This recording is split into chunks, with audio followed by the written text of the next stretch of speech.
Hello to all viewers. In today's video we will present a silhouette of a faceless man, namely a Slenderman. Slenderman is the first case of the so-called scareman with tentacles myth created on the internet. Slenderman is an anthropomorphic thing with a length of 2 to 4 meters. He is elegant. He is wearing a black suit, a black tie and a white shirt.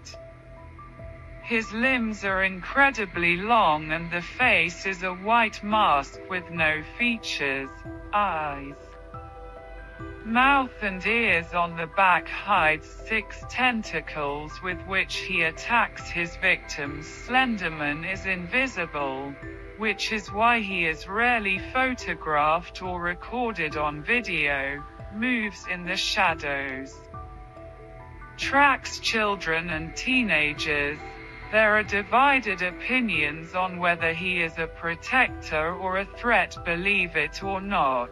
Many teenagers believe in the existence of this character, which was actually created in 2003, and its creator is Victor Serge. Victor posted Slenderman on the forum titled "Something Terrible" to join the thread of Photoshop photos.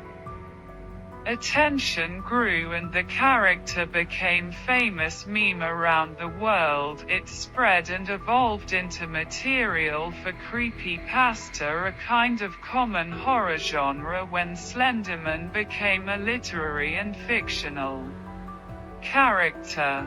The myth and belief in the real existence of this character began to spread quickly. The network was flooded with photos, videos and opinions of internet users who fueled the idea that Slenderman is among us in the 21st century. It can be said that Slenderman is the first character created on the internet that was installed in popular folklore.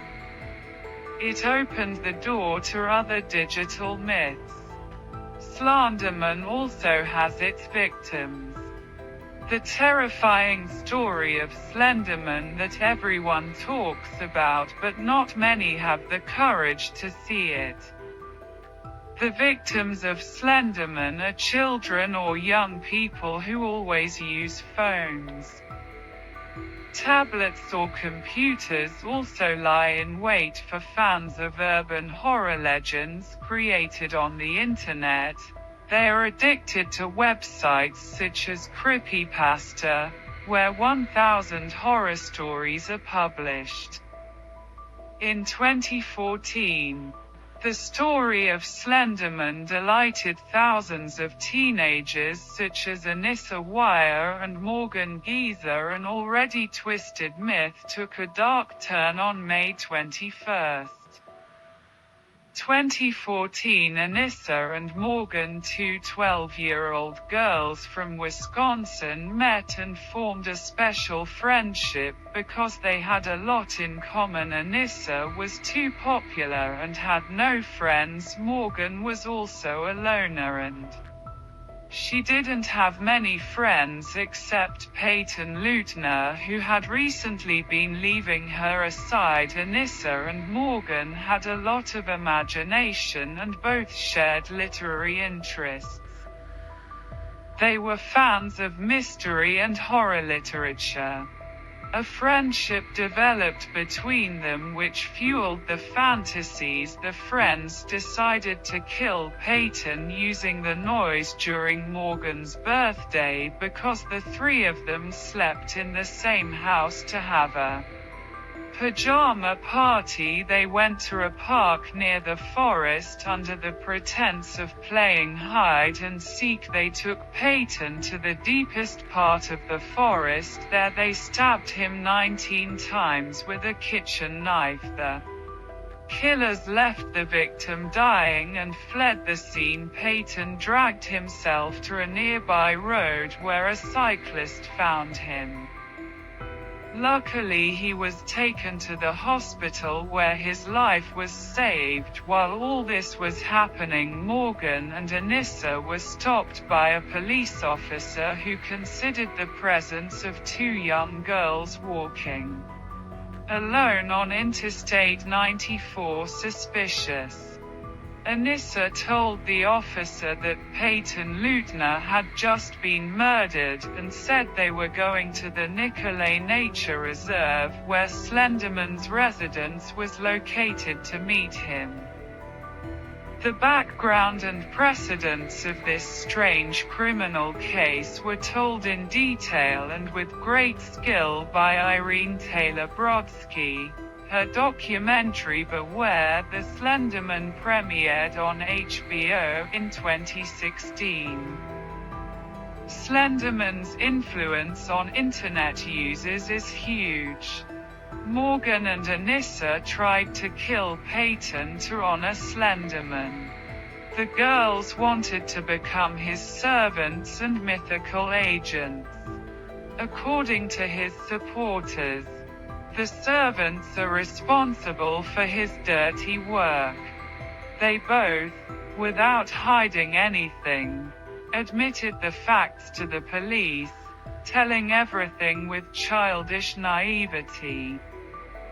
The girls hoped that they would be released from responsibility as if the whole case had gotten out of hand, hoping, or at least it seems so, that the police would believe Slenderman's story and start arresting the real culprit and not him.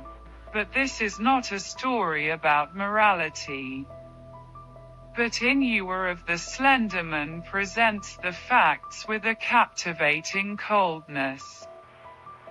Uses the testimonies of the girls' relatives and perfectly reflects all the contradictory feelings that love evokes in them.